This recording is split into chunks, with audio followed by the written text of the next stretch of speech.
You're listening to the ESO Network, your station for all things geek. I'm Drew Leiter. And I'm Cletus Jacobs. And welcome to episode 14 of the Legends of the DCU Podcast.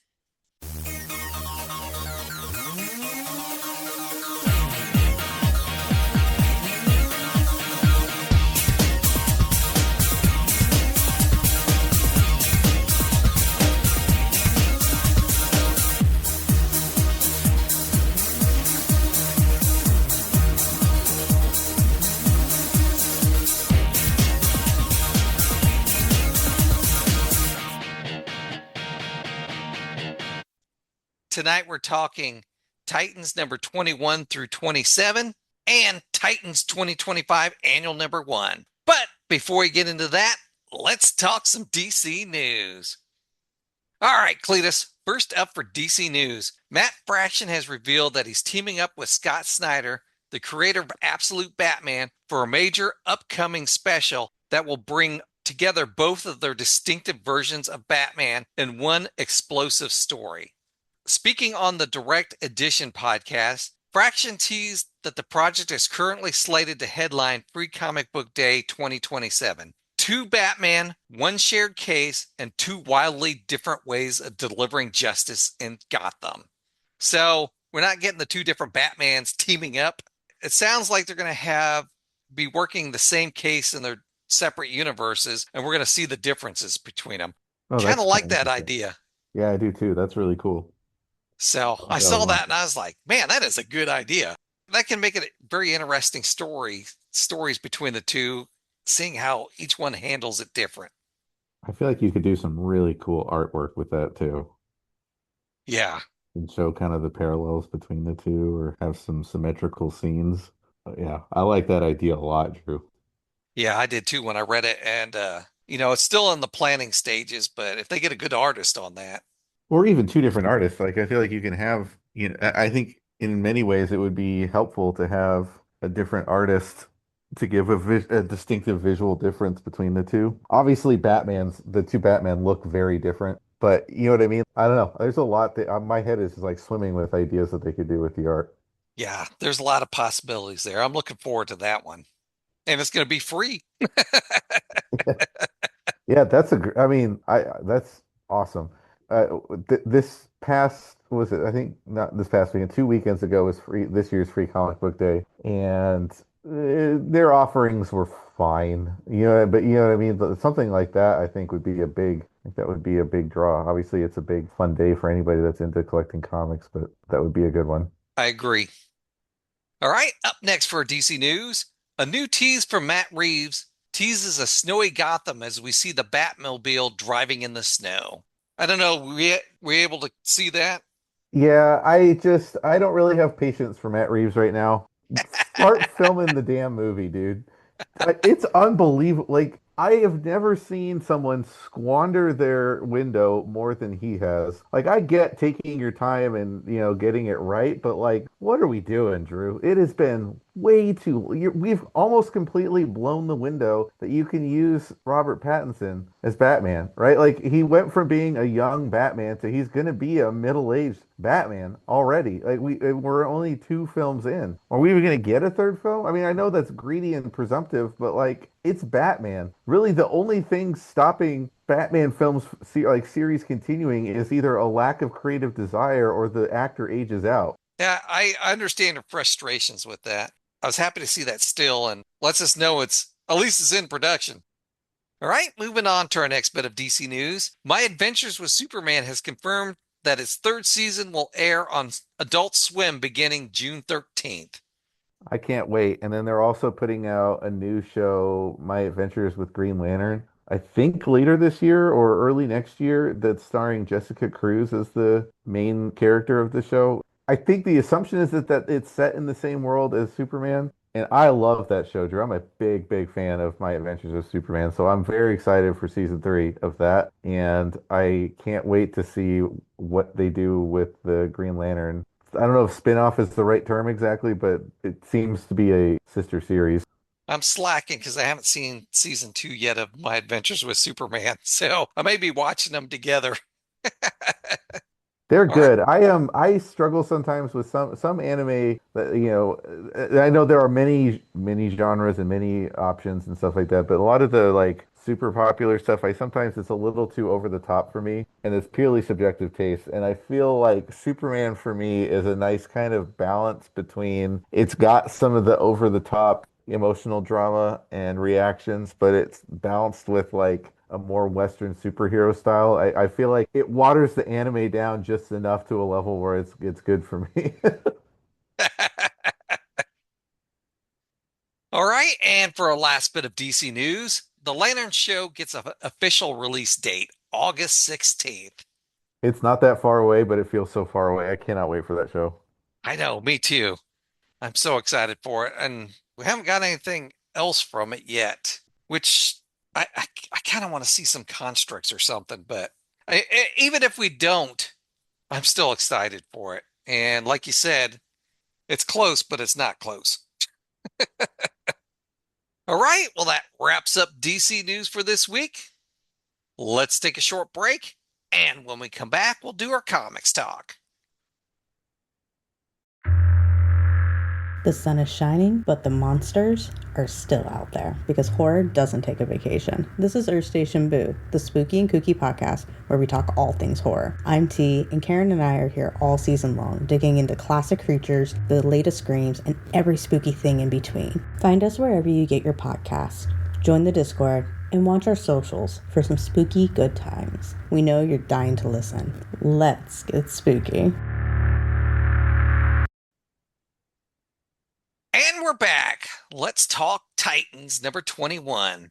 Psycho Pirate manipulates Raven's unstable emotions and captures her mind, using her powers to turn the Titans against one another as paranoia, anger, and resentment explode across the team. While the Titans struggle through the emotional chaos, Raven is forced to confront both the light and dark halves of herself inside her own psyche. Instead of rejecting her darker nature, she finally accepts and emerges the good and bad parts of herself into a complete whole, allowing her to break free from Psycho Pirate's control and regain command of her powers. With the truth exposed, Raven reveals that Deathstroke has been orchestrating events behind the scenes, leading Donna Troy to decide the Titans can no longer stay defensive and must take the fight directly to Deathstroke himself. I don't know what you thought about that story, Cletus, but when I read it, I was like, eh. I think you basically summarized my feelings on the entire week. I thought this issue was a really good example of what the rest of the books that we're going to talk about in this episode were going to be like. Where like there's some interesting ideas, like the idea of Psycho Pirate taking over Raven and using her powers to attack the Titans. It's a pretty interesting idea, Drew. Like that's a legit Titan story. I'm all for it. And then it's done. And that's sort of what we get through a lot of the rest of these books, where there's like, it's not that some of the stuff is uninteresting or poorly conceived. Generally speaking, a lot of the like basic story ideas for each of these issues are pretty good, but they're so shallow and surface level that there's just nothing to them. I mean, it was like an empty calorie meal. You know what I mean? Like we got a lot of different stories and we got to see a lot of different characters and team ups and perspectives and it just but it like this episode I mean like what Psycho Pirate shows up and then he's done. And Raven is separated and then she's together. And you know what I mean? Like it's just sort of like things happen and it does feel like like the writer is doing like a workman's job. Like, hey, you've got this, and this that needs to happen for continuity. And he's checking all the boxes. Great, I guess. But like I don't know, Drew. Like they're not bad because I don't like fundamentally. I didn't think any of the stories were bad ideas or necessarily poorly written, but they're just empty. Yeah, and I can't disagree with you on that.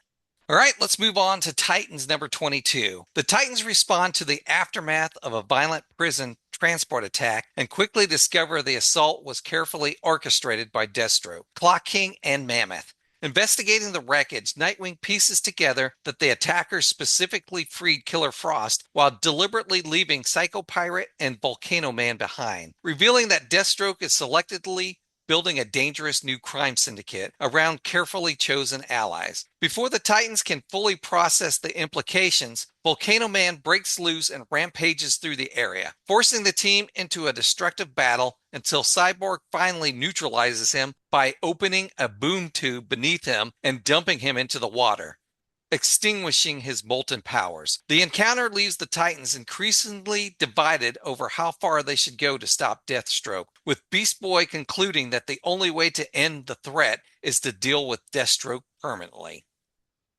Now, in this one, I did like the fact that we had Nightwing being a detective in it, but honestly, the issue was, it was okay. Yeah, I mean, and that's the thing. Like the fight is whatever, kind of whatever. At the beginning of the issue, we get Terra freeing Deathstroke, right, and setting that up. And again, like fundamentally, not a bad idea, right? Obviously, there's been many stories told using the two, and this kind of sets that up. And I don't know if there was more in a different series that developed that more, Drew. It's certainly possible, but what we get in this, like that scene, so she pops in and frees him and like talks about wanting him to be tortured and blah blah blah. That we don't, but we literally don't see the two interact again until it's like I think 1 or 2 issues from now, and then that's it. There's just no development of that thread at all. Sort of what I'm talking about, where all of this stuff is just super shallow. Like characters show up, we get Killer Frost showing up. She's a villain now, okay, but like nothing gets really done with that, right? Like by the time that resolves, it's just sort of like, yeah, whatever.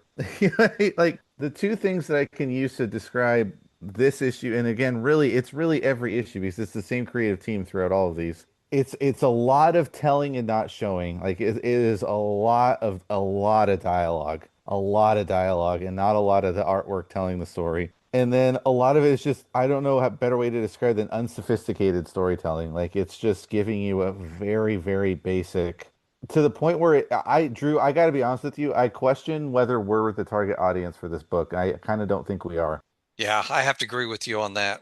Like what's confusing is it's not Teen Titans, it's Titans. And I know that they've sort of like they've kind of tried to push both teams, right? That Teen Titans is the younger sidekick generation and the Titans are kind of like the more college to grown up former sidekicks. And so Titans has generally skewed slightly older, you know, obviously still out of our age group, but you know what I mean? Like they're kind of meant to be a slightly more mature book, but I felt like these issues to me read like they were explicitly being written for a young adult, which I get. They're the sidekicks. I understand, but I feel like the writer is underestimating the level of sophistication that a young adult reader can appreciate. First off, and then it also just I think it's a big contributor to why these stories feel so brisk and shallow is I don't feel like they think they have the attention span to write a longer story. I don't know whether that's true or not, but that's kind of how it feels. And then there's just, because of that briskness and that lack of sophistication, there's just no depth to the characters. There's no real insight to any of the actions. Things just kind of happen. All right, moving on to our next issue, Titans 23. Deathstroke and Clock King secretly observe the Titans rescuing civilians from a massive fire and becoming especially interested in the team's newest member, Vanadia, a powerful being originally created by Dr. Morrow as the ultimate Titans killer before the heroes rebuilt and rehabilitated her. Recognizing her untapped destructive potential, Deathstroke begins plotting on how to unlock the darker sides of her abilities for his growing organization. Meanwhile, aboard the Watchtower, the Justice League openly criticizes the Titans for trusting and rebuilding someone engineered specifically to destroy them, increasing tensions between the two teams. Back on Earth, Cyborg, Starfire, and Vanadia respond to an attack by Orca and her gang as they raid a naval combat research facility for advanced weaponry. During the battle, Vanadia seizes control of the stolen armor with her evolving powers, but the uncontrolled surge accidentally injures Cyborg in the process. Concerned but cautious, Cyborg asks Starfire to keep the incident secret until they analyze the problem further in his lab. By the issue's end, Vanadia shocks the Titans by successfully locating Deathstroke's hidden base, setting the stage for a direct confrontation. So in this issue, we get the addition of Vanadia, who in previous issue that we done some time ago of her attacking the Titans. And here we see that Cyborg has rebuilt her and now she's joined the team. But to me, she felt a little overpowered. Yeah, I mean, she gets incredibly overpowered. That's sort of the point. They sort of talk about how like intimidating it is that she can do all of this stuff. I think the thing that frustrates me, Drew, it doesn't pop up in this. Well, I'll talk about it when we get to the issues where those power, but there's a couple powers of hers that they establish that she has that they don't really fully explain how they're actually working. And again, it's that whole shallowness of storytelling where like things are happening that are interesting ideas and they just don't develop them enough. Like again, Cyborg rebuilding someone and rebuilding a robot to give them new life is a really cool idea, Drew. That's not a bad idea, and I think that's something worth exploring. Again, in a Titans book, that's a great Titans story, and we don't really do a lot with it. They kind of sort of try, but we see him rebuild her, and things start to happen in these issues, right? And then that gets resolved within like 2 issues, and then we have 1 issue of like half of the issue he's feeling upset about it, and then he gets over it. You know what I mean? Like it's just like just a bland wafer. Yeah, they didn't go into much depth on it. I agree with you there. All right, let's move on to Titans 24. The Titans launch an all-out assault on Deathstroke's hidden headquarters after Vanadia uncovers its location. But the mission quickly unravels when Beast Boy abandons the plan to neutralize Clock King and instead charges directly after Deathstroke out of a personal rage. During the chaos, Beast Boy unexpectedly comes face to face with Terra, and his hesitation over his lingering feelings for her gives Deathstroke's forces the opening they need to turn the battle against the Titans. Later, back at Titan's Tower, Cyborg runs diagnostics on Vanadia to better understand the dangerous instability in her powers, only for the team to discover that another version of Vanadia is simultaneously attacking members of Deathstroke's Crime Syndicate at their base. The revelation exposes the terrifying extent of her fractured identity and abilities. Exploiting Vanadia's confusion and emotional instability, Terra successfully manipulates her into joining Deathstroke's growing organization, and the newly allied villains immediately escalate the war by launching an invasion on the Titans' underground headquarters. So basically in this one, we see Beast Boy is supposed to be taking out Clock King, and we find more about the reasoning behind that in another issue. But that causes the Crime Syndicate to get the upper hand. And then we see Terra turn Vanadia, which I don't think was that convincing to me. No, it's not, Drew, and like there's just no development of it, right? Like she's just gotten brought back like 2 issues ago, 3 issues ago, and she's turning on the team because she feels underappreciated. Like so she has this burning deep desire to be a hero and feels like the team is holding her back and not trusting her enough. So her solution to that is to become a villain. Doesn't even make sense. And then what I was talking about a couple of seconds ago, Drew, with powers, like the multiple copies of her is, again, an interesting idea, but like, how does it work? We never actually see her like separate into copies. They just like exist on the page, right? Like, Drew, where do they come from? What are they? Are they hard light? Are they nanotech? I don't know. It's just not explained. I don't need like a nitty gritty, full 100-point breakdown on how it works, but like something other than I have multiple copies of myself. Okay, how? In what way? What is? You know what I mean? Like they just pop up on the screen and they're just there. Yeah, they don't show it whatsoever. And that's again, like I mentioned, the showing and not telling. We're told repeatedly that she can do this, and like technically we see it, but there's no visual representation other than that they just all of a sudden there's multiple copies of her. And it happens again in the next issue also. And it's just, but where are they coming from? Is she splitting into, you know what I mean? Like multiple man? Is she just like splitting into multiple copies? Are they digitizing it? Anything? It can be anything, Drew. I'm willing to accept basically any explanation. You got to give me one. And then on the flip side of that, they don't tell us what happens to those copies after the fact. So Yeah, is it like an Ultron thing? Like, you know what I mean? Like, again, I'm willing to accept different answers by all means, but you gotta give me an answer. Again, I found myself very frustrated with this run of Titans comics because fundamentally, Drew, none of these are bad ideas for stories, and it's just they're just kind of there.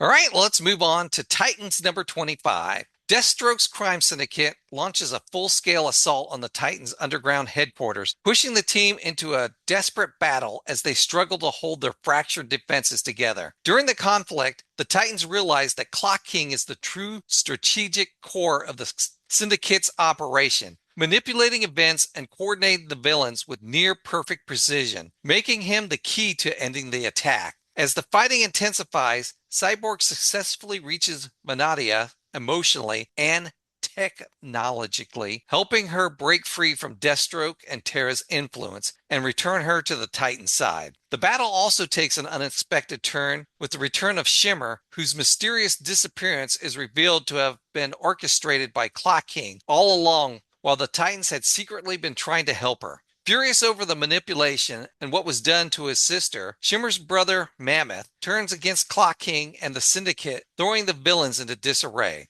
In the chaos, Terra is seriously injured during the fighting, but despite the Titans finally regaining momentum, Deathstroke manages to escape before they can bring him down. So we have Cyborg bringing Vanadia back to the Titan side. We have the appearance of Shimmer, who we haven't seen for quite a while. I'd totally forgotten about the character. And she turns her brother against Clock King. And then Terra gets injured. Deathstroke escapes. A lot happening in just this issue. Right, then that's the thing. Like a lot happens, but that's like multiple issues worth of stuff that just all this issue, right? With no, and again, no context or depth. And so like Terra realizes like, oh, you got me again, Deathstroke. You used me. How? Drew, you didn't show us any of that. I've never seen a comic so like lean so heavily tell over show. It's unbelievable. A sister popping up out of nowhere. You get character flip-flopping sides again, one issue later over an issue that what doesn't even really make sense. And you get Terra getting once again betrayed by Deathstroke, but we didn't even see the two of them really interacting beyond her initial freeing of him. I mean, I know he always wants to kill the Titans, but there's no real rhyme or reason to it this time, right? Like that is as close to mustache twirling Deathstroke as you're gonna get.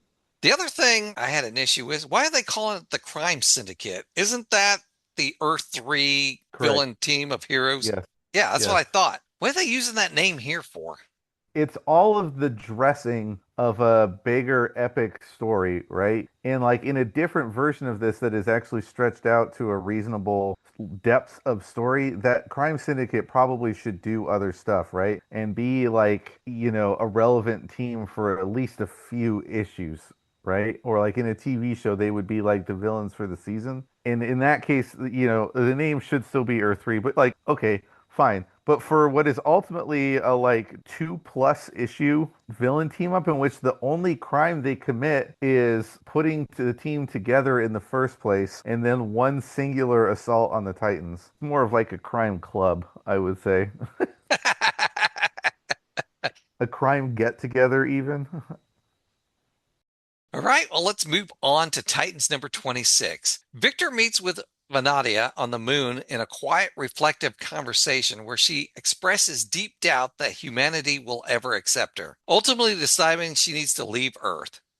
Back at the Titans' underground headquarters, the Justice League assists with cleanup efforts following the devastation caused by the Crime Syndicate's recent attack, highlighting the scale of damage left behind.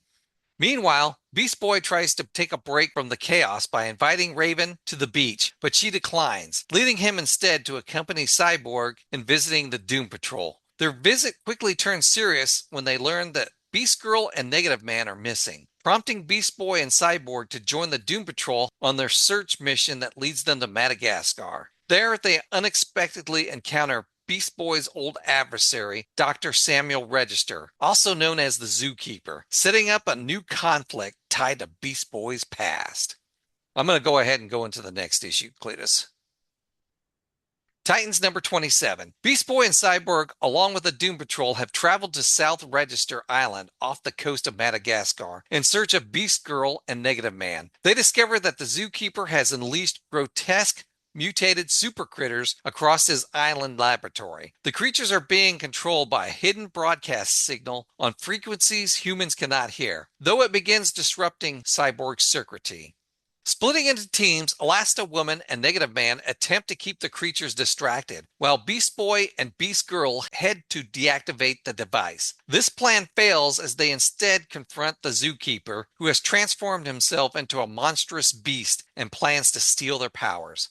Staying behind, Robot Man helps Cyborg process his fears and frustrations over the Vanadia event last issue. Refusing to stay behind any longer, Cyborg and Robot Man locate and destroy the broadcasting tower, causing the mutant creatures to ignore the Zookeeper's commands, just as a giant pterodactyl swoops down, snatches him up, and swallows him whole. After returning to Doom Manor and saying their goodbyes, Beast Boy and Cyborg head back to the newly renovated Titans headquarters, only to find both the Titans and Justice League gathered there as the heroes realize the world may be ending, leading directly into the next issue's DC KO event.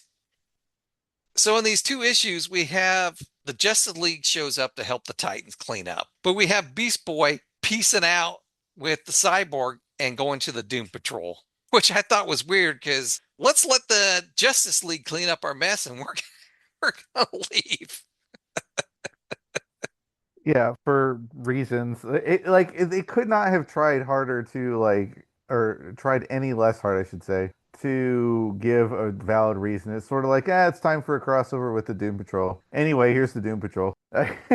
And then we get the villain, the Zookeeper, who I don't personally remember, Drew. I feel like I must have read an issue with him somewhat recently. Didn't really stick, I guess. And he pops up and he's like a shape-shifting villain. We get two shape-shifting heroes. You should theoretically, should be a really great, like, at least couple page, artwork bonanza of them shape-shifting different animals and doing something. And instead they like talk at each other for 30 seconds. Then he gets eaten by a dinosaur and that's the end. I know. Why? What are we even doing? Like, why even use it? Like, he didn't even need to be in the story, Drew. He provided so little resistance or Conflict. difficulty. Yeah, exactly. Like, there's no. Like, I know he's there to give the Doom Patrol a thing to do, but he does so little. You could have just had like a forest fire, and it would have frankly been a more effective dilemma. So what you're saying is these two issues are a nothing burger. Yeah. It's a shame because they really shouldn't be. Doom Patrol was a pretty successful, popular show, and we, had Beast Boy as a part of that, and we had Cyborg be a part of the team on the show. So let's bring the two of them in and have a kind of a crossover between them. That, have some crossover audience maybe from the show, and then let's just do absolutely nothing with the story at all. What's frustrating to me, Drew, is like if you want this book to be a young adult book and to outreach to a younger audience to bring them into the genre, great. All means, I encourage you, and I absolutely should go for it because those are the right characters to do it. I mean, a lot of them are the legacy Teen Titans, right? Great. But this is not it. Like that, these stories are not what's going to keep them around. Yeah, I totally agree with you there. Obviously, my tastes have changed and grown and whatever as I've gotten older, but I can't imagine my younger self picking up one of these comics and desperately wanting to read the next one. Not that I would have thought they were bad. I think I would have just been like, and I think I would have wanted to look for something else. Like Green Lantern? Well, yeah, yes, but like that's one of the reasons why Green Lantern was what hooked me. It was because there was something more going on, and it was building to something really interesting, and there was a lot more layers to it. And you can argue that some of the single issues maybe weren't as deep either, but on the whole, over the whole big picture, there's a lot more going on. And with this, there's just no depth and no character development, and there's no reason for a lot of this stuff to be happening. Things just sort of happen and then they stop, and then different things happen and then they stop. And it's a shame. It's a shame because it's a good roster of characters, obviously very popular. It's a good pretty good set of ideas for the different stories, and we just don't do anything with them. And I don't know. I have to imagine at least a little bit of it is an editorial directive to tell snappy stories, and I can appreciate that because I don't want to speak out of both sides of my mouth here because I've also complained about sometimes some of these longer stories you're stuck with for literally half a year and there's no escape from it until it's done. And you can't claim that Titans has that same problem. I mean, they are at least moving on very quickly if one's a clunker. But the trade-off with this is that it's just so shallow, you just get nothing. To contrast it to a similarly brisk comic in the World's Finest books, those are also brisk, but there's a lot more, like there's more character development in them. And sometimes they are a little bit quick for my taste too, but there's still more going on under the surface, and there's more of a reason for why things are happening than this is happening now. Okay, now it's over. Plus, the comedy in them's better. Well, it's just more sophisticated writing, and that's not to say that this creative team isn't capable of that. It's just like they're not even attempting to, is my frustration, right? Like if you at least make a shot at it, it might not come out good. You might get some, so it might ring hollow or it might feel phony, Williamson, or whatever. But it's not. They didn't even try, Drew. These comics felt by design. They felt short and simple and sort of that like kind of sugary sweet quick treat by design, and it didn't land with me. Me either. All right, well, let's move on to our last title for this week. Titans 2025 Annual Number 1. Donna receives a letter from her estranged biological father, Lou Cassis, asking to meet in New York City. As she travels across the city to find him, she reflects on the many stages of her life: her rescue by Wonder Woman, her upbringing on Themyscira, her years with the Teen Titans and Titans, her friendship with Dick Grayson and the team, her marriage to Terry Long, and the tragedies she endured, including the loss of loved ones. When Donna finally reaches her father, she learns he recently died. Instead, she meets Lou's partner, Carlos Rivera, who reveals that Lou had quietly followed Donna's superhero career for years and deeply cared about her from afar. Carlos had sent the letters hoping Donna could still connect with the truth about her father. And then later we learn that Donna has a younger half-sister, Zoe. Now, I got to tell you, Cletus, this is the issue I enjoyed reading from this week the most. And basically is because we got a history of Donna Troy. And I've had an interest in Donna Troy lately because I've been reading the Kyle Rayner Green Lantern series, and she's been in it. So this issue was especially interesting to me just because I gave you a whole history of Donna Troy. Now, I don't know if they changed any of it from over the years in this issue, but I really enjoyed this issue. I kind of went back and forth. I agree, Drew. I really appreciated the history of Donna Troy because I have to admit, I'm not super familiar with her character beyond I know she exists. I know she was the first Wonder Girl and all of that, but like her peak as a character was not at a time that I was reading comics. And I've read more of the stuff that's like after that references it, and I don't really know what they're referencing. So I appreciated some of the I'm sure some of it was revisionist, but I liked getting the history of the character.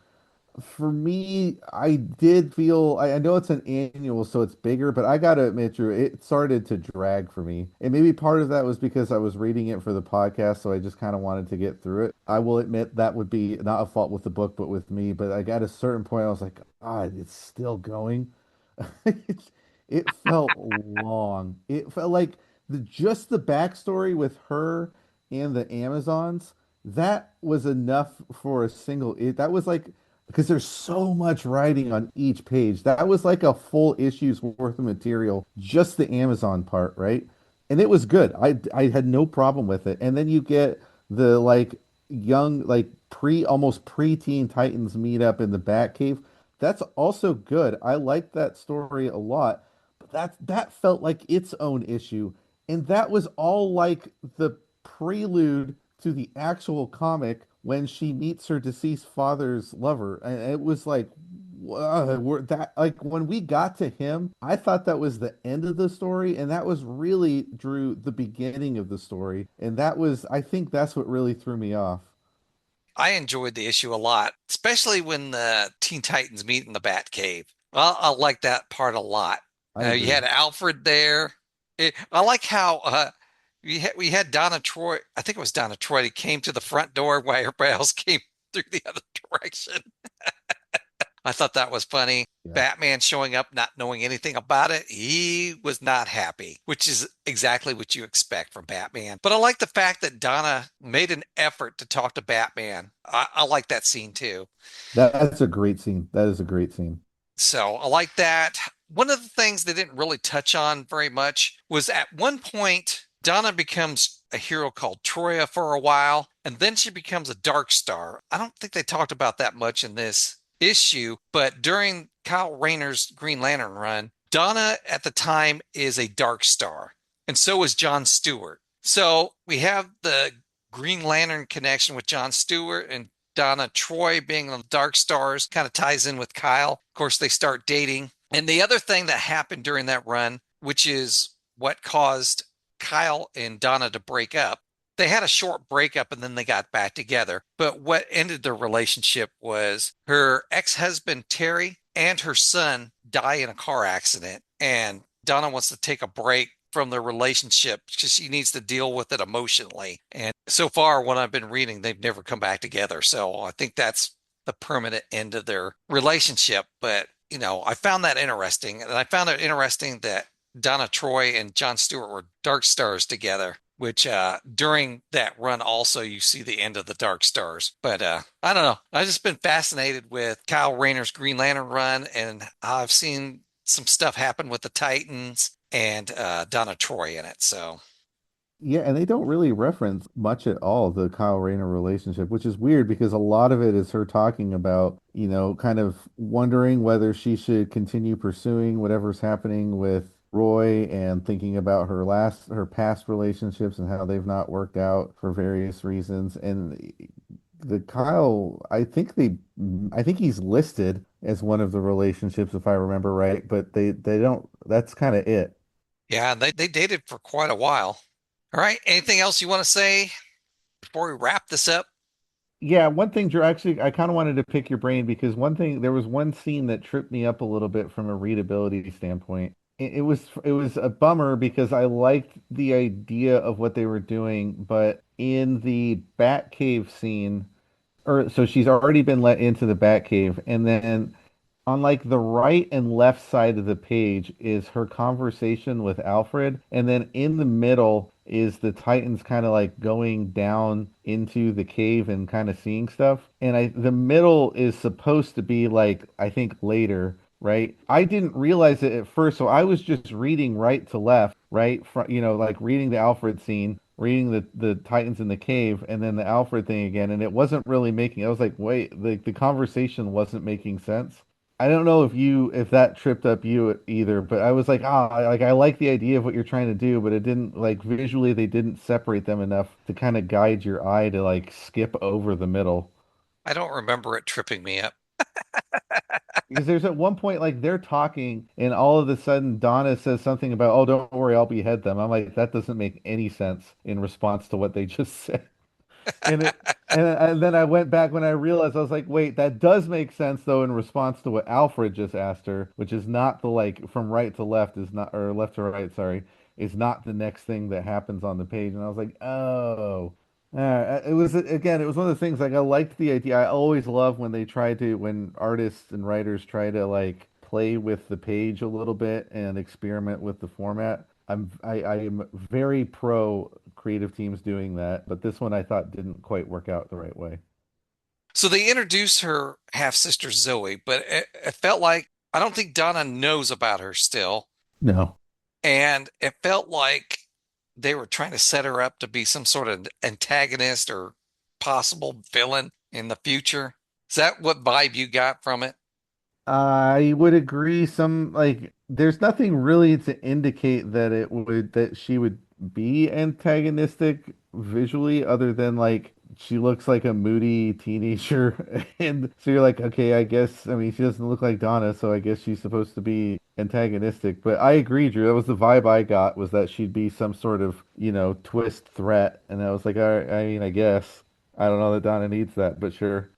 So, yeah, I just got that vibe from it. So I have a feeling we'll see her sometime in the future. To me, Drew, I struggle sometimes when creators do this without a long-term plan on what to do, right? Because so I want to contrast two of them. So, for example, you've got Damian Wayne gets introduced as Batman's son, right? Well, there's a very easy long-term plan to make him Robin, right? Which is exactly what we've seen. And there are so many stories that you can do with Batman having a son. But then you've got the flip side where you get things like, in my opinion, Nightwing's sister being the mayor in the most recent run. Like, long term, what are we doing with that? You know what I mean? Like, that's something that sort of just gets tossed to the side when a different creator takes over. 5 years later, somebody's like, "Oh, hey, but remember Nightwing actually has a sister? We should do something with that." And then brings her back. That's kind of the vibe that I got from this, where, like, I could be wrong. You could do something really cool and interesting with it. It could also be something that, like, it just floats out there now forever, right? That there's the potential to give Donna a sister or not, depending on the story. And that always just kind of feels messy to me. Yeah, and we don't know what's going to happen with this DCKO event that we're trying to catch up to. So we don't know how that's going to change the DC universe yet, because I have a feeling it's going to. A crossover event changing continuity? No way. Yeah, it seems like we have to change it every year. Thank goodness for the absolute universe for some sort of consistency. Yep. Unfortunately, that's the consistent universe right now. All right, well, that wraps up our episode for this week. Do you have a shout out, Cletus? Yeah, so I think it was last week I talked about this comic book cover wall that my wife and I are putting together, and I sent you a picture of it. Really, I was pretty pleased with how it turned out, and I wanted to shout out about another cover that we put up on the wall. This one is a variant cover of Shazam number 18, the most recent run of Shazam. And the cover is by Javier Polito. I'm probably mispronouncing his last name there. The comic came out in 2024. Again, it's the cover B for Shazam number 18, but it's Billy Batson kind of like sliding down the stairs using the, like, title of the book is his speech bubble saying Shazam, and then you see him turn into Shazam as he continues down the page. It's really cool, and it's in the art style of, like, the old Fawcett Comics version of the character. Like, it works. It's so good. I mean, again, it's subjective, but I love it. It's a great cover. That's awesome. Yeah, your wall looked pretty cool.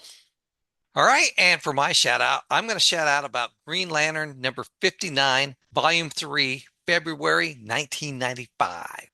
Kyle Rayner goes to Titans HQ so that he can be on monitor duty on Christmas Eve. The other Titans head out to do some last-minute Christmas shopping, and Donna Troy heads over to her ex-husband's to see her son. Since it's a slow night, Kyle quickly becomes bored and falls asleep, and he's haunted by nightmares of his dead girlfriend, Alex DeWitt, so he decides he needs to go out and about. In Rockefeller Center, he runs into Dr. Polaris, who's causing trouble, and Kyle manages to stop him and heads back to the Titans HQ. Donna comes back shortly thereafter with a present for Kyle, a sprig of mistletoe, and gives Kyle a very warm kiss. And that's the start of their relationship. So the relationship runs from Green Lantern number 59 through Green Lantern number 90, which... That's a long time. Yeah, it's a couple years. Issue 59 came out in 95, so Green Lantern number 90 came out September 1997. So they dated for 31 issues, which is a long time.